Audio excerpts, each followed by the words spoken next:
안녕하세요. 이번 10월달 속해 인도자 교육을 담당한 박찬영 목사입니다.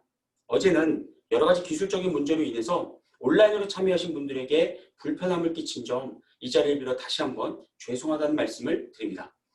그리고 여러분들에게 정말 도움이 되고자 하는 마음을 담아서 이 강의 영상을 다시 녹화해서 이제 보내드리니까요. 꼭 참고해 보시기를 부탁을 드리겠습니다. 이번 10월 달에 우리 속해 인도자 교육 때 나눴던 내용은 신약 성경의 이해입니다. 신약 성경의 이해에 있어서 우리가 전체 신약 성경을 디테일하게 시간상 다룰 수는 없을 것 같습니다. 그러나 앞으로 이어지는 인도자 교육에서 최대한 최선을 다해서 다양한 주제들로 또 다양한 내용들로 우리 신약 성경을 이해하는 데 여러분들이 도움을 드리도록 하겠습니다. 오늘 우리는 간략하게 이제 한 3가지 주제를 가지고 이 신약 성경을 이해해 보려고 할 텐데요. 첫 번째는 신약 성경의 형성 배경입니다. 신약 성경은 우리가 알다시피 총 27권으로 이루어져 있습니다. 근데 27권의 신약 성경을 각 카테고리별로 좀 이렇게 나눠보면요. 복음서가 거기에 4권이 포함되어 있고요. 또 역사서, 사도행전 1권, 그리고 사도 바울이 쓴 편지, 바울 서신이 13권, 그리고 사도 바울 외에 다른 사도들 혹은 다른 제자들이 쓴 편지가 일반 서신으로 8권이 구성되어져 있습니다. 그런데 이 바울 서신과 그리고 일반 서신의 중요한 차이점이 하나 있는데 뭐냐면 바울 서신의 경우에는 그러니까 받는 사람의 이름을 따서 제목을 붙인 반면에요. 일반 서신의 경우에는 이 편지를 보내는 자, 발신자의 이름으로 제목이 붙여졌다는 것, 그리고 참고로 알아주시기 바랍니다. 그리고 한 가지 더, 편의상 우리가 일반 서신으로 분류하는 가운데 히브리서가 포함되어 있는데요. 이 히브리서의 경우에는 유일하게 일반 서신으로 분류는 하지만 그러나 편지 형식을 따르지 않고 있다는 거. 그리고 또 한 가지 더 하면 아직까지 그 히브리서를 쓴 저자가 누구인지가 밝혀지지 않은 유일한 신약성경이라는 사실을 참고로 알아주시면 감사하겠습니다. 그리고 마지막으로 요한계시록, 예언서가 1권, 이렇게 총 신약성경이 27권으로 구성되어져 있습니다. 자, 이어서 신약성경의 저자를 말씀드리면 마태, 요한, 베드로와 같은 예수님의 제자들이 쓴 편지 혹은 쓴 복음서가 신약성경에 포함되어 있고요. 그 외에 또 예수님의 형제들이죠. 누구냐면 야고보, 그리고 유다, 이 예수님의 형제들이 쓴 또 성경이 있고요. 사도 바울이 쓴 편지들, 그리고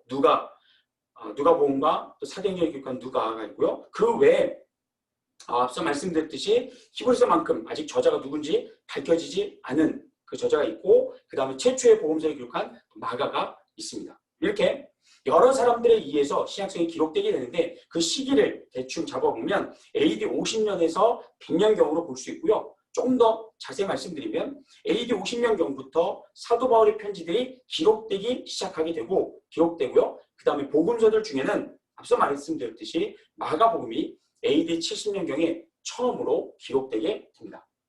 이어서 신약성경의 정경화 과정을 짧게 제가 설명을 드릴 텐데요. 먼저 우리가 생각해 볼 것은 바로 영지주의자 마르시온의 자의적인 편집입니다. 자, 이게 무슨 얘기냐면 눈에 보이지 않는 영은 선하고 눈에 보이는 물질, 육체는 악하다라고 주장하는 것이 이제 영지주의의 내용인데, 이 영지주의의 영향을 받은 마르시오라는 사람이 AD 140년경에 처음으로 세상에 이게 신약성경이다라고 신약성경을 내놓게 됩니다. 그런데 그가 내놓았던 그 신약성경을 보면 이렇습니다. 그는 구약성경의 하나님은 악한 이 물질 세계를 창조한 신이기 때문에 악신이라고 판단하고 신약성경의 하나님과 구별하게 됩니다. 그래서 이런 영지주의적인 생각을 가지고 마르시오는요, 신약성경에서 구약성경에 인용된 모든 문서들을 다 배제시키게 되는데, 그 결과 마태, 마가, 요한복음을 신약성경에서 빼버렸고요. 자기가 편집한 신약성경에서 빼버렸고, 또 누가복음의 경우에는 구약성경이 인용된 구절들을 모두 삭제해서 재편집하게 됩니다. 이처럼 마르시온이 자의적인 어떤 해석과 또 악의적인 편집으로 인해서 아주 너덜너덜해진 신약성경을 세상에 딱 내놓게 되는데, 이걸 보자마자 아주 당시의 초대 교부들과 신학자들이 충격을 받습니다. 충격을 받는 동시에 올바른 신약성경이 필요하겠다라고 하는 그런 필요성을 자각하고, 당시에 그냥 무분별하게 누구의 검증 절차를 거치지 않은 그냥 무분별하게 난무하고 있었던 복음서들과 서신서들과 그리고 예언서들을 이제 검증하기 시작합니다. 그 검증의 기준이 4가지였는데요.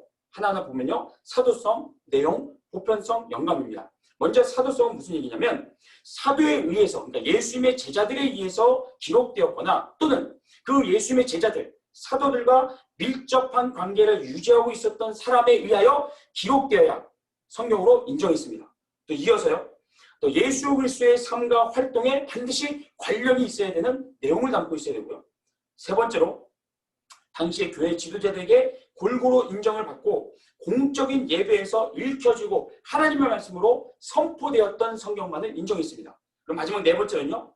성령의 감동을 받아 기록된 책으로서 교회 지도자들에게 공식적으로 이것은 성령의 감동으로 기록된 하나님 말씀이다 라고 모든 교회 지도자들이 공식적으로 인정할 수 있는 그런 성경만이 신약 성경에 들어올 수 있다. 그것만이 정경이다 라고 해서 이제 이런 기준을 가지고 성경을 검증하기 시작했습니다. 문서들을 검증하기 시작했습니다. 그러다가 이제 카르타고 공의회, 그러니까 북아프리카에 위치한 카르타고에서 공의회가 열리게 되는데 AD 397년이에요. 여기서 비로소 지금 우리가 갖고 있는 이 신약 성경 27권이 마침내 하나님의 말씀으로 인정받고 신약 성경으로 편집되어서 하나의 책으로 구성되게 됩니다. 자, 여기서 우리 주목해 볼 것은 이겁니다. 마르시온이 처음 세상에 이것이 신약 성경이다라고 내놨던 시기가 언제라고 했습니까? AD 140년경입니다. 그로부터 몇 년이 흘러서 비로소 신약 성경이 완성이 됩니까? 무려 250년이 됩니다. 다시 말하면 250년 동안 앞서 말씀드렸던 네 가지 정경의 기준을 가지고 수많은 신학자들이, 수많은 교부들과 교회 지도자들이 머리를 맞대고 하나님 말씀이냐 아니냐를 분별하고 구분하고, 그래서 마침내 하나님 말씀으로 인정받은 것들만 신약 성경에 모아놨다는 겁니다. 그 250년 시간 동안 하나님께서 역사해 주셔서 은혜를 인도해 주시고 또 우리 그때 참여했던 신학자들과 교회 지도자들의 마음을 감동시켜 주셔서 신약 성경이 완성되었고요. 그로부터 지금까지 변함없이 하나님 말씀으로 신약 성경이 인용되고 있다는 사실을 여러분이 꼭 기억해 주시기를 바라겠습니다. 이어서 신약 성경의 역사적인 배경에 대해서 한번 살펴보도록 하겠습니다. 신약 성경의 역사적인 배경을 살펴보는 데 있어서 우리가 중요하게 봐야 될 그 역사의 한 그 부분이 있는데 그게 뭐냐면 신구약 중간사입니다. 신구약 중간사란 프린터를 보시면 제가 간략하게 정리해 놓았는데요. 구약 성경과 신약 성경 사이에 존재하는 약 400년의 시간 속에서 벌어졌던 역사적인 사건들을 연구하는 그 역사의 한 카테고리입니다.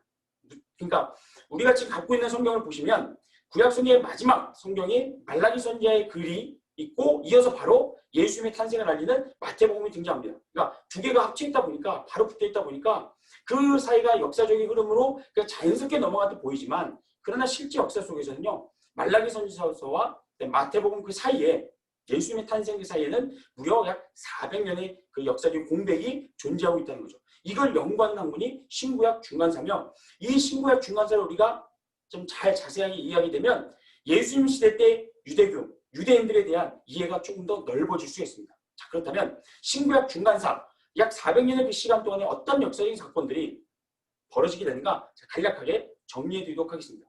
먼저 이 PPT 화면을 보시면요.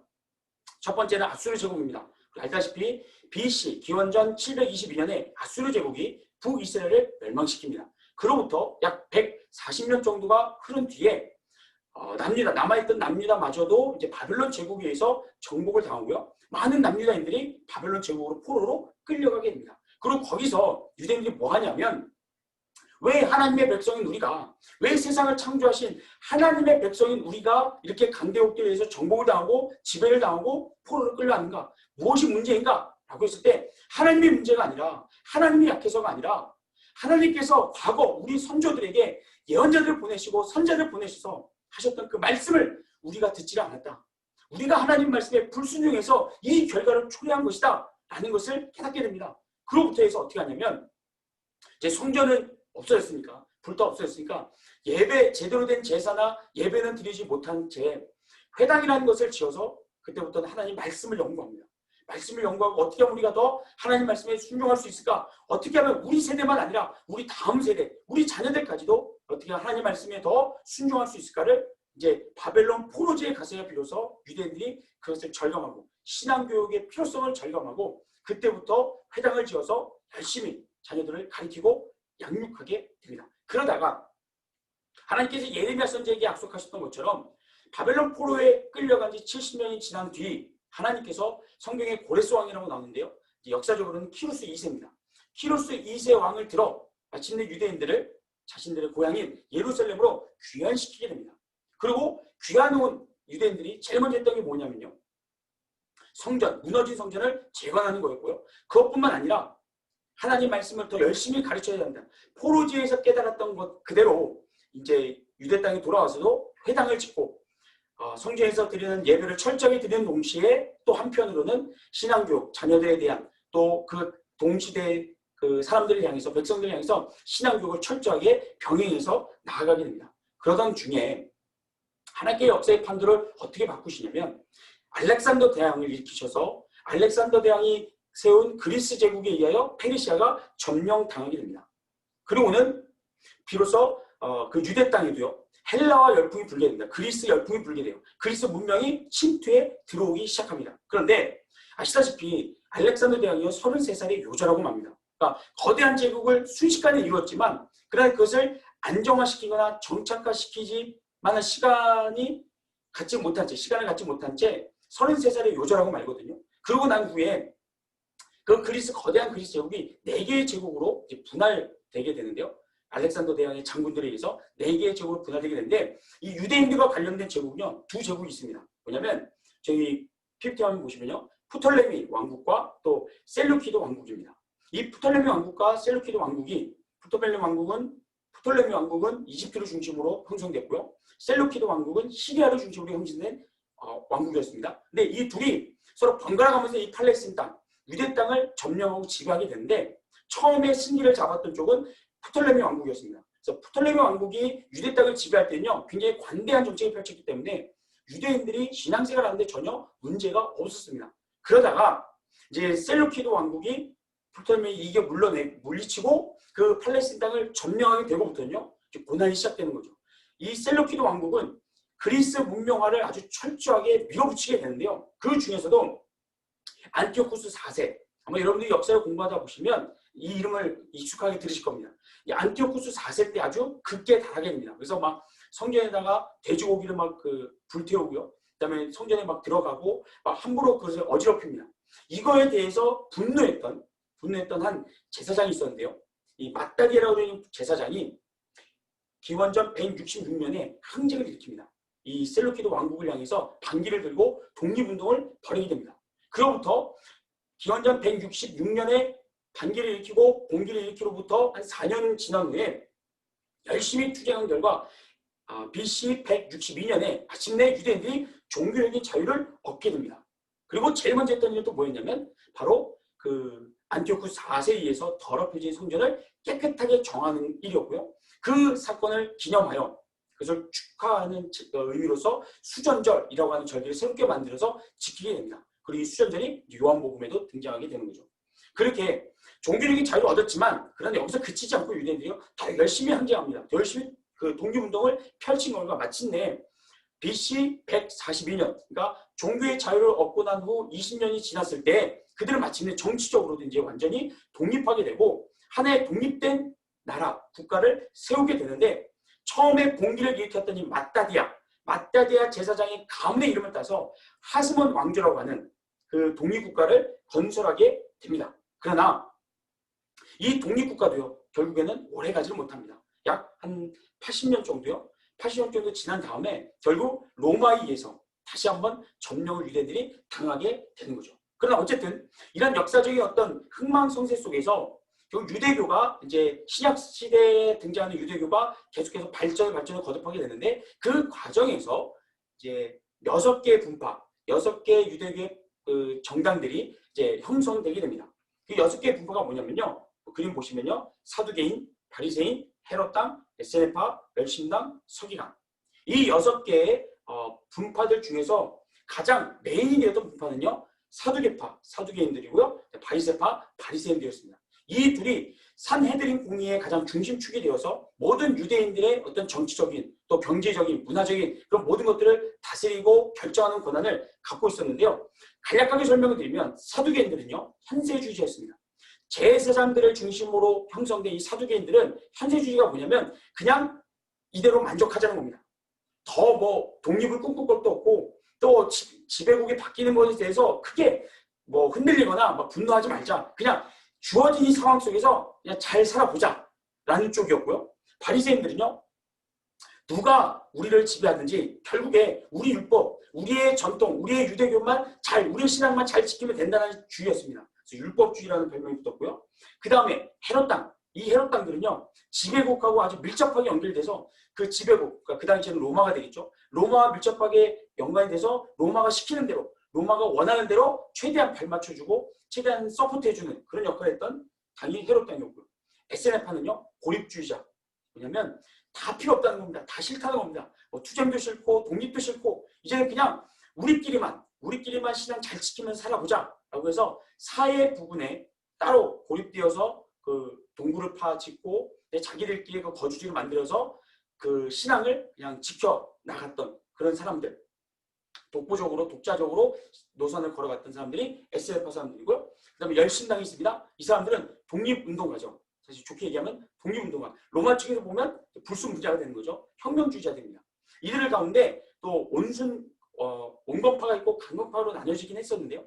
강건파의 경우에는 품에 항상 칼을 품고 다니면서 주로 타겟이 이제 헤롯 땅 같은 사람들, 그러니까 친로마 성향을 갖고 친로마 정책을 지지하는 사람들을 이제 테러하는 일까지도 했다고 합니다. 그리고 마지막으로 이제 서기관이 나오죠. 서기관들은 전통주의자로서 이 사람들은 성경을 필사하는 일을 했었는데요. 이 서기관들 중에 상당수가 바리새파에 소속돼 있었고요. 또 일부는 사두개파에 소속돼 있었습니다. 어쨌든 서기관들도 역시 그 당시 유대 사회에서 메이저 역할을 감당했던 사람들이었습니다. 이렇게 6개 분파가 서로 흩어져서 반목하기도 하고 또 서로를 헐뜯기도 하고 대립 경쟁 관계를 펼치는 그런 관계 속이었는데요. 그러나 이 6개 분파, 또 그 가운데서도 사두개인, 바리새인, 헤롯 땅, 또 서기관, 열신당까지요. 이런 사람들이 한 마음이 돼서 연합했던 적이 있습니다. 언제냐면 바로 예수님을 십자가에 못 박을 때입니다. 그 전까지는 늘 서로 경쟁하고 서로 다투고 반목하고 서로를 향해서 비판했던 사람들인데 하나님의 아들이신 예수님을 죽이는 데는 그들이 한 마음이 돼서 연합해서 같이 모이게 됩니다. 여기까지 이제 유대교 분파를 살펴봤고요. 그 다음에 이제 프린팅으로 보시면 신구약 중간사, 신약성의 역사의 배경이 있어서 신구약 중간사에서 우리가 한 가지 마지막으로 더 살펴볼 것은 뭐냐면 바로 메시아 갈망입니다. 거대한 제국들의 틈바구니 속에서요. 오랜 시간 지배와 착취를 당해왔던 유대민족은 그동안에 하나님께서 보내실 메시아를 잠잠히 기다리게 되었죠. 그러다가 꿈만 같은 그 독립국가를 이루면서 민족 부흥의 기대를 한껏 부풀리게 됐습니다. 그러나 말씀드렸듯이 이것이 한 80년밖에 유지되지 않는 일장 충몽으로 끝나버리고 또다시 로마 제국의 지배를 받게 됩니다. 이렇게 급격한 유대민족의 흥망성쇠는요. 하나님께서 약속하신 메시아에 대한 백성들의 그 갈망을 그 전보다 훨씬 더 증폭시키게 되었고 그런 메시아 갈망이 최고조에 이르렀을 때 바로 예수님께서 유대 땅 베들레헴에서 탄생하시게 됩니다. 그리고는 예수님께서 이제 공생애를 본격적으로 시작하시고 나서 예수님이 행하신 놀라운 능력들로 인하여 예수님이 메시아다. 예수님이 하나님께서 보내주신 메시아다라고 하는 그 유대인들의 확신이 아주 충만하게 되고 예수님한테 모든 기대를 걸게 되죠. 그래서 그 결과 요한복음 그 6장에 보면 오병이의 기적이 나옵니다. 오병이의 기적 사건이 나오는데 거기서 예수님께서 기적을 행하시고 난 후에 유대인들이 어떻게 반응을 합니까? 예수님을 유대민족의 왕으로 세우려고 합니다. 왜요? 예수님의 능력이 필요했기 때문이에요. 뭐하다는데 예수님의 능력이 필요했을까요? 그렇죠. 자기들이 원하는 독립, 자기들이 원하는 자기들 지금까지 괴롭혀왔었던 그 원수에 대한 복수, 이걸 하기 위해서는 지금 지배국인 로마 제국을 물리치고 그동안 우리를 무시하고 짓밟고 착취했었던 그 원수들에게 보기 좋게 복수하기 위해서는 예수님의 능력이 너무나도 필요했던 겁니다. 그래서 다른 것도 보지 않고 그냥 예수님 그 자체로 그 능력 많으신 예수님을 자신들의 왕으로 옹립하려고 세우려고 그렇게 혈안이 되어 있었던 거죠. 그러나 그 당시 예수님은 조용히 그들을 피하여 산으로 도망치십니다. 그런데 여기서 유대인들이 포기하지 않죠. 예수님께서 이제 마지막으로 예루살렘에 십자가 못 박히시기 위하여 예루살렘에 입성하실 때 어떤 일이 벌어집니까? 예루살렘 주민들과 또 유월절을 맞이하기 위해서 지내기 위해서 예루살렘을 향했던 그런 순례객들이 한결같이 한 목소리로 예수님을 환호하고 예수님을 환영해 줍니다. 그때 그들이 했던 얘기가 이거죠. 우리를 구원하소서라는 뜻의 호산나 호산나를 예수님을 향해서 연신 외쳤고요. 그 다음에 주의 이름으로 오시는 왕이시여, 왕이라는 칭호를 가감없이 사용하면서 예수님을 높이게 됩니다. 다윗의 자손이요, 다윗의 자손이요. 그래서 예수님을 열렬히 환영해 주게 되죠. 그런데 그렇게 예수님을 향한 유대인들의 갈망과 기대가 아주 정말 하늘 높은지 모르고 치솟고 있었을 때 그 순간에 여러분 예수님께서 어떻게 그들을 바라보시면서 반응한지 아십니까? 누가복음 19장 41절을 보면요. 열렬히 예수님을 환영하는 유대 민족을 바라보면서 예수님은 오히려 우셨습니다. 가까이 오사 성을 보시고 우셨습니다. 지금 예수님을 맞이하는 유대인들의 얼굴에는 기쁨이 가득하고 환희가 충만한데 정작 그들을 바라보는 예수님의 마음은 슬퍼하셨다는 겁니다. 왜 그랬을까요? 예수님에게 헛된 것을 기대했기 때문입니다. 예수님이 이 땅에 오신 목적이 아닌 우리의 구원을 그들이 바라고 갈망하는 것이 아니라 오로지 유대민족의 독립, 그들의 어떤 물질적인 부요함, 풍요로움, 거는 이런 세상의 것들을 예수님께 기대했기 때문에 예수님께서 그것에 대해서 슬퍼하셨다는 거죠. 여러분, 예수님은 우리를 구원하러 오셨습니다. 그러나 우리의 육체만이 아니라 우리의 영혼을, 육체보다 더 중요한 우리의 영혼을 구원하러 오셨습니다. 영원히 하나님의 나라에 살 우리의 영을 구원하기 위해 이 땅에 오셨습니다. 따라서 마찬가지입니다. 오늘 예수를 믿는 저와 여러분들 가운데 혹시라도 예수님에게 뭔가 단지 2000년 전 유대민족이 기대했던 것 같은 그런 세상의 성공이나 나아짐이나 풍요로움을 기대하시는 분들이 있다면 그런 분들을 바라보시는 예수님의 마음은요, 기쁨이 아니라 슬픔입니다. 우리가 아무리 예수님을 열렬히 환영해주고 아무리 우리가 예수님 이름을 크게 외쳐도 예수님을 향한 우리의 기대가 예수님이 이 땅에 오신 목적과 어긋나 있다면, 동떨어져 있다면 그런 우리를 바라보시는 예수님의 마음은 슬픔이고요. 예수님은 눈물을 흘리실 겁니다. 예수님은 우리를 구원하러 오셨습니다. 우리의 죄의 사함을 위하여, 죄로부터 억눌려 있고 죄에 사로잡혀 있는 우리를 구원하시기 위해서 이 땅에 오셨습니다. 가난도 중요해요. 가난을 해결하는 것도 중요하고요. 잘 먹고 잘 사는 것도 이 땅에 사는 동안은 중요하다고 볼 수 있습니다. 그러나 그것보다 더 훨씬 더 중요하고 더 가치 있는 구원을 위해 오셨다는 사실. 따라서 예수님을 통하여 구원받는 우리에게는요, 예수님이 더 이상 기대할 것이 사실은 없습니다. 아니요, 기대보다는 오히려 예수님께 받은 그 은혜, 예수님의 그 공로, 예수님 덕분에 이룬 그 구원에 대한 기쁨과 감격을 가지고 뭐 해야 됩니까? 순종하셔야 돼요. 하나님 말씀대로 살아가시는 것, 그게 우리에게는 맡겨진 사명인 줄로 믿습니다. 자, 이제 마지막입니다. 신약 성경의 핵심 주제를 이제 세 가지로 제가 정리해서 말씀드리겠습니다. 첫 번째 핵심 주제는요, 예수 그리스도의 복음입니다. 예수 그리스도의 복음, 다른 말로 바꾸면 뭐가 되죠? 구원의 완성이 됩니다. 자, 성경에 기록된 목적이 여기 나옵니다. 요한복음 20장이요. 예수께서 제자들 앞에서 이 책에 기록되지 아니한 다른 표적도 많이 행하셨으나 오직 이것을 기록하면 너희로 예수께서 하나님의 아들 그리스도이심을 믿게 하려 하며 또 너희로 믿고 그 이름을 힘입어 생명을 얻게 하려 합니다. 여러분 잘 보세요. 성경에 기록된 목적이 뭡니까? 성경에 하나님 말씀, 예수 그리스도의 말씀, 예수님의 생애와 그분이 행했던 모든 행적들이 기록된 목적이 뭐랍니까? 너희로 예수께서 하나님의 아들 그리스도심을 믿게 하려 함입니다. 그리고 그 믿음을 통하여 뭘 얻게 하기 위함입니까? 영생을 얻기 위함입니다. 따라서 그걸 가졌다면 우리는 뭡니까? 다 가진 겁니다. 하나님 믿지 않는 사람들이 아무리 이 세상에서 떵떵거리고 잘 먹고 잘 산다 하더라도 그들은 다 갖지 못한 겁니다. 우리는 다 가졌습니다. 왜요? 이 세상에 있는 그 어떤 것보다 더 귀하고 가치 있는 예수 그리스도를 통한 믿음과 영생을 얻었기 때문입니다. 죄의 사함을 얻었기 때문입니다. 자, 우리가 어떻게 이것을 가치 있게 여길 수 있느냐, 구원을 가치 있게 여길 수 있느냐? 로마서 3장 23절부터 24절 한 번 더 봅니다. 모든 사람이 죄를 범하였으며 하나님의 영광에 이르지 못하더니 그리스도 예수 안에 있는 성령으로 말미암아 하나님의 은혜로 값없이 의롭다 하심을 얻은 자 되었느니라. 그렇죠? 다시 또 설명드릴 필요는 없을 것 같습니다. 우리는 죄인이었고 그러나 죄인이었던 우리가 우리 스스로의 노력으로 우리가 가진 세상의 물질로 성공으로 우리의 구원을 쟁취한 것이 아니라 우리의 구원을 얻어낸 것이 아니라 오직 하나님의 은혜, 예수 그리스도의 공로 덕분에 우리가 구원을 받은 줄로 믿습니다. 그래서 예수 그리스도의 복음은 구원의 완성이요. 그 구원의 완성을 가진 우리는 다 가진 사람들이라는 거, 이미 부유한 사람이라는 거, 여러분 꼭 잊지 마시기 바랍니다. 이어서 예수 그리스도의 교회입니다. 예수 그리스도의 교회는 세상의 희망이 됩니다. 왜 그러냐? 말씀드릴 텐데 먼저 우리가 살펴봐야 될 것은, 확인해야 될 것은 뭐냐면 교회가 뭐냐 이거죠. 예수 그리스도의 교회가 뭐냐? 그 존재가 뭐냐? 라고 했을 때 고린도전서 1장 2절에서는 아주 분명하게 이렇게 정의 내리고 있습니다. 보세요. 고린도에 있는 하나님의 교회, 하나님의 교회는 뭐냐? 그리스도 예수 안에서 거룩하여지고 성도라 부르심을 받은 자들. 아멘. 하나님의 교회는 눈에 보이는 건물이 아닙니다. 어떤 공간이 아닙니다.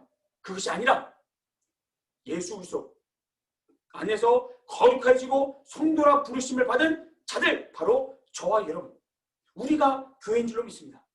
우리가 모일 때도 교회요. 우리가 각자 흩어져서 나 한 사람이 존재할 때도 우리는 교회라고 부를 수 있다는 겁니다. 왜요?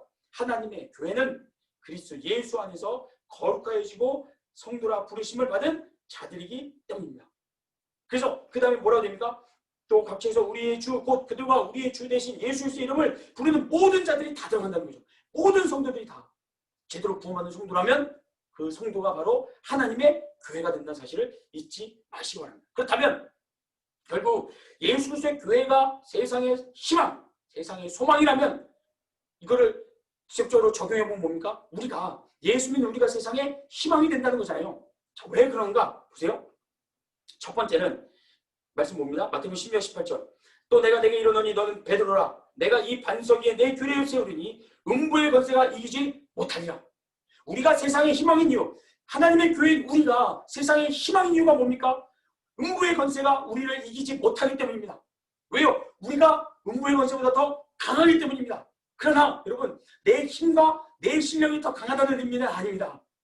그러니까 내가 더 실력을 달고 닦아야지, 그러니까 내가 더 성공해야지, 더 높아져야지, 이런 결론으로 가시면 안 됩니다. 하나님의 교회는 우리가 음부의 권세를 이길 수 있는 이유, 이길 수 있는 원인은요, 바로 여기 있습니다. 뭡니까? 너는 베드로라. 내가 이 반석 위에 내 교회를 세우니. 반석입니다. 반석. 어떤 반석이요? 이 앞에 보면 베드로가 예수님을 향해서 신앙 고백하는 게 나옵니다. 주는 그리스도시요 살아계신 하나님의 아들이십니다. 나의 주, 내가 경배하고 내가 월십하고 내가 최고의 가치를 올려드릴 대상은 누구라고요? 예수 그리스도라는 겁니다. 믿으십니까? 우리에게 있어서 최고의 가치, 우리에게 있어서 최고의 경배받을 대상은요, 세상이 아니라는 겁니다. 세상에 존재하는 물질, 성공, 돈, 명예, 권력이 아니라는 겁니다. 나의 주는, 우리의 주는 예수 그리스도라는 사실입니다. 이것이 이 세상에 희망을 줄 수 있습니다. 왜요? 결국 이 세상에 존재하는 모든 것도 영원하지 않기 때문입니다. 모든 것도 영원히 신뢰할 수 없기 때문입니다. 결국에 배신당하고 잃어버리고 빼앗길 뿐이지만, 그러나 영원히 살아계시는 예수 그리스도께서는 우리를 포기하지 않으시고 버리지 아니하시고 영원히 썩지 않으시고 녹슬지 않는 분이시기에 이 세상에 지친 사람들에게, 세상 것들에 향해서 상처받고 넘어지고 깨어지고 배신당한 사람들에게 우리는 그들에게 소망을 줄 수 있습니다. 영원한 예수 그리스도, 영원한 주 되시는 분을 우리는 소개해 줄 수 있고 그들에게 그것이 희망으로 전파될 수 있다는 사실이죠. 두 번째는 뭡니까? 우리가 세상의 희망, 교회가 세상의 희망의 이유는 이런 사람은 세상이 감당하지 못하기 때문입니다. 이런 사람이 누굽니까? 우리죠. 하나님의 교회인 우리입니다. 우리를 세상이 감당하지 못한다는 겁니다. 그런데 이게 무슨 의미인가? 보세요. 영어로 보시면 더 정확합니다. The world was not worthy of them. 세상이 그들에게 뭐가 없다는 거예요? 무가치하다는 거죠. 가치가 없다는 겁니다. 왜요? 앞에서 말씀드렸잖아요. 예수를 믿고 구원받은 우리 성도들은 다 가졌다고요. 이미 부유하고 이미 풍족하다고요. 그러니 세상이 아무리 우리를 유혹하려고 해도, 명예로, 돈으로, 쾌락으로, 즐거움으로 아무리 우리를 유혹하려고 해도 그 유혹이 우리에게 쓸모가 없는 겁니다. 우리에게 전혀 우리에게 전혀 매력이 없는 겁니다. 왜요? 우리 다 가졌기 때문에. 이미 부유하고 이미 넉넉하고 이미 여유가 있기 때문입니다. 그래서 우리가 세상의 희망인 거죠. 죽어라고 열심히 이 세상의 가치, 이 세상이 썩어지고 언젠가는 없어질 그 가치를 향해서 달려가는 사람들에게 그것이 가치가 아님을 우리는 보여줄 수 있다는 겁니다. 가르쳐줄 수 있다는 겁니다. 그들에게 그리고 예수 그리스도를 소개해주고 영원한 가치와 영원한 소망 되시는 그분을 만나게 해줄 수 있는 유일한 그 다리 역할, 중개자 역할을 할 수 있는 사람들이 바로 저 여러분이기 때문에 우리가 세상에 희망이 될 수 있는 겁니다. 자, 그렇다면 우리가 정말 세상에 희망이라는 사실을 알겠지만 그런 희망이 되기 위해서 무엇을 해야 될까요? 구체적으로 우리가 무엇을 우리의 삶 속에서 행해야 될까요? 첫 번째는 전도죠. 전도입니다. 자, 이같이 그리스도가 고난을 받고 제3일에 죽은 자 가운데 살아날 것과 또 그 이름으로 죄사함을 받게 하는 회개가 예루살렘에서 시작하여 모든 족속에게 전파될 것이 기록되었으니 너희는 이 모든 일의 증인이라. 증인은 어떤 역할을 하는 사람입니까? 그가 보고 듣고 확실하게 믿고 있는 말을 당당하게 증언하고 선포하는 사람들이 증인입니다. 성경은 누구를 증인이라고 얘기합니까? 누구를 예수 그리스도의 증인이라고 부릅니까? 저와 여러분입니다. 우리를 만나주신 예수 그리스도, 우리를 구원해 주신 예수 그리스도, 우리를 끝까지 포기하지 않으시고 하나님의 백성, 하나님의 교회로서 끝까지 우리를 지키시고 보호해 주실 그 예수 그리스도를 증거할 증인으로서 하나님 저와 여러분들을 세워주셨다는 사실. 그러게 전도는요 선택사항이 아닙니다. 전도는 전도 잘하는 사람들에게 맡겨질 일이 아니라는 겁니다. 예수 그리스도를 제대로 믿고 구원받는 모든 성도들에게 동일하게 주어진 사명인 줄로 믿습니다. 우리가 세상에 희망이 되기 위해서는 전해야 된다는 거고요. 두 번째는 뭐냐? 아까 읽었던 말씀이죠. 이런 사람은 세상이 감당하지 못하느냐. 이런 사람들에게 성도들에게는 세상에 가치가 없느니라. 이걸 우리가 보여주셔야 됩니다. 세상 것에 목매이고 세상 것이 전부인 것처럼 살아가는 사람들에게 그게 아니라는 거, 그걸 말만이 아니라 우리의 삶으로 보여주셔야 됩니다. 세상 것이 우리에게 얼마나 가치가 없는 것인지, 그것보다 더 위대하고 더 영원하고 더 월십하기에 합당한 예수 그리스도가 있다는 사실을 말로 전할 뿐만 아니라 우리의 삶으로 살아내시고 우리의 삶으로 증거해 주셔야 됩니다. 그랬을 때 우리는 세상에 비로소 진정한 희망이 될 수 있고 소망이 될 수 있습니다. 그랬을 때 우리 주변에 죽어가는 영혼들이 살아나게 될 줄로 믿습니다. 우리 주변에 낙심하고 방황하고 비틀거리는 영혼들이 우리 안에 있는 그 소망을 보고 우리를 통하여 예수 그리스도를 만나게 될 줄로 믿습니다. 아멘. 자, 마지막입니다. 예수 그리스도의 재림입니다. 신약성경의 세 번째 핵심 주제는요, 예수 그리스도의 재림. 예수님 다시 오신다는 거죠. 그리고 그 재림 때, 재림이라는 것이 결국 우리 성도들에게 있어서 궁극적인 승리를 의미합니다. 왜냐? 보세요. 그때의 인자의 징조가 하늘에서 보이겠고 그때의 땅의 모든 족속들이 통곡하며 그들의 인자가 구름을 타고 능력과 큰 영광으로 오는 것을 보리라. 그가 큰 나팔 소리와 함께 천사들을 보내리니 그들이 그의 택하신 자들을 하늘 이 끝에서 저 끝까지 사방에서 보리라. 예수님이 땅에 재림하실 때 이 세상은 하나님의 심판과 진노를 이루어지게 되고 세상은 종말을 고하게 될 겁니다. 그러나 우리에게는 그게 종말이 아닙니다. 우리에게는 새로운 시작에 불과합니다. 이 세상에 이 화려하고 이 멋있고 영원할 것 같은 이것들이 다 무너지는 그날, 우리는 영원한 하나님의 나라로 더 아름답고 더 멋있고 썩어지지 아니하는 그 나라로 우리는 들어가게 될 겁니다. 예수님이 다시 오시니 우리에게는 궁극적인 승리의 날이 될 줄로 믿습니다. 얼마나 설레이는 말씀입니다. 그러니까 여러분, 여기서 우리가 예수님을 믿기 위하여 더 열심히 신앙생활하고 하나님 말씀에 순종하기 위하여 우리가 고난을 당할 수 있습니다. 그러나 그 고난은 영원하지 않습니다. 아니, 그 고난은 우리가 장차 맞이하게 될 그 영광, 주님이 다시 오시는 그날 하늘문이 열려질 것이고요, 하나님의 나라가 우리 눈앞에 펼쳐질 겁니다. 그때 우리가 맞이하게 될 그 기쁨, 우리가 누리게 될 그 영광에 비하면 조금도 비할 바가 되지 않습니다. 이 세상에 있는 그 어떤 즐거움도, 고난까지도, 슬픔까지도, 아픔도 아무 가치가 없어질 겁니다. 그리고 하나님 앞에 서는 그날에 올해 이 땅에서 많이 눈물을 흘렸던 분들, 하나님 눈물 닦아줄 겁니다. 이 땅에서 믿음 때문에 고난당했던 분들, 그것 때문에 아파하고 상처 입었던 분들, 하나님 다 치료해 주실 겁니다. 그러니 사랑하는 성도 여러분, 예수님께서 이 땅에 다시 오시기로 약속하셨고 그날이 점점 더 다가오고 있는 이때 여러분 정신 똑바로 차리시고 우리에게 진정한 소망이 무엇인가, 진정한 영광이 무엇인가를 분명히 아시어서 한 걸 한 걸음 더욱더 전진해 가실 수 있기를 주 이름으로 축복합니다. 자, 주님의 재림이 우리에게 궁극적인 승리가 되고 영광이 된다고 했습니다. 얼마나 설레는 말씀인지 모릅니다. 그러나 여러분, 이 말씀보다 더 설레는 말씀이 있습니다. 이 말씀보다 더 우리의 가슴을 뛰게 하는 말씀이 있습니다. 뭔지 보세요. 계시록 말씀인데요. 14장 4절 5절입니다.